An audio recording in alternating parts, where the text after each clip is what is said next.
Participants at the United Nations COP28 climate talks have been greeted by protests, which are a rare sight in the United Arab Emirates. Activists allowed into the UAE were permitted to demonstrate yesterday on issues like the Israel-Hamas war and climate change, but under very strict guidelines. For organizations long banned by the country, it was an opportunity to demonstrate for the first time in about a decade.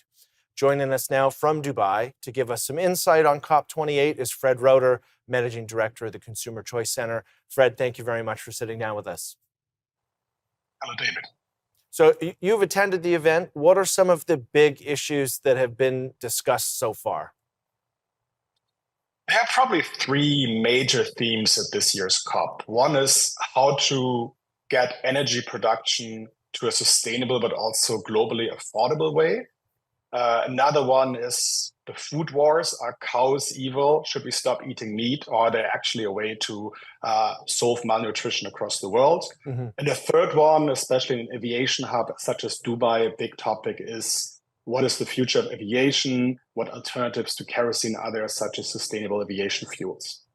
So with those major themes, we know that one of the organizers of the event has said the focus needs to be on practical solutions to climate problems. As an attendee yourself, do you think that there has been that shift in focus to practical solutions to these big problems?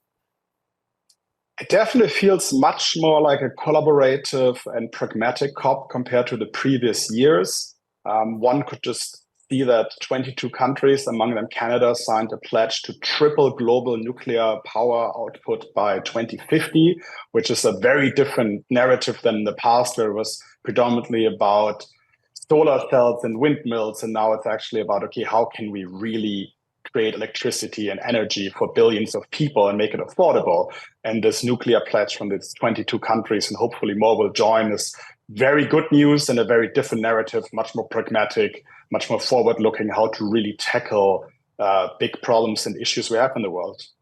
Have there been any other big positive takeaways from COP28 so far?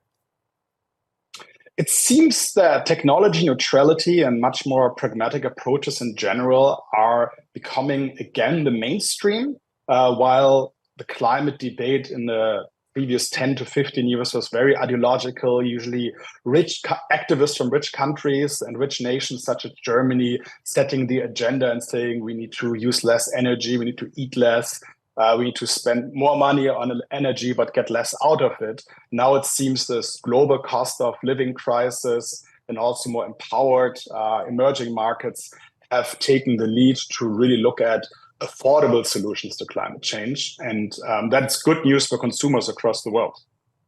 And I mean, that certainly seems like a very positive shift in a pragmatic way. But in your view, what have been some of the negatives from the week at COP28? I mean, concerning is this constant meat bashing. You know, the same people who always point out that we still have poverty and hunger in the world want to ban the cows. Somehow they are the scapegoat for the salon vegans. And that is something that needs to be countered. We need to explain that animal protein is an extremely important source of nutrition, and it's not feasible to stop cattle farming, and it's also not desirable.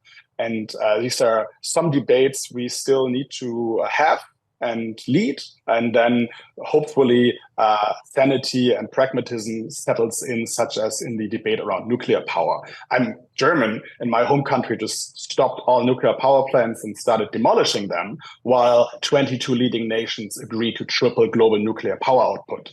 And it just seems that some countries and societies have missed a bit the train to realize that we need to make any measures that tackle climate change also affordable, and the people need to support it.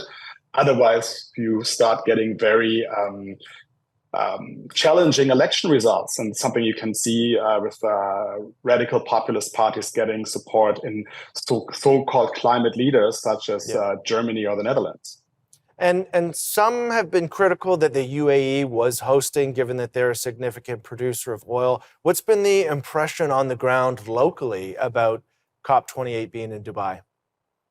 I mean, people are very excited about having COP here. About 2.5 years ago, the first reactor of the UAE's first nuclear power plant went online. Now 3 reactors are online, producing already 20% of the country's electricity needs. And people are proud about this diversification as well, right? So it's not just oil and gas, but it's also some forward looking towards, okay, how can we diversify energy sources and make ourselves less dependent from shocks coming from one technology or source of energy?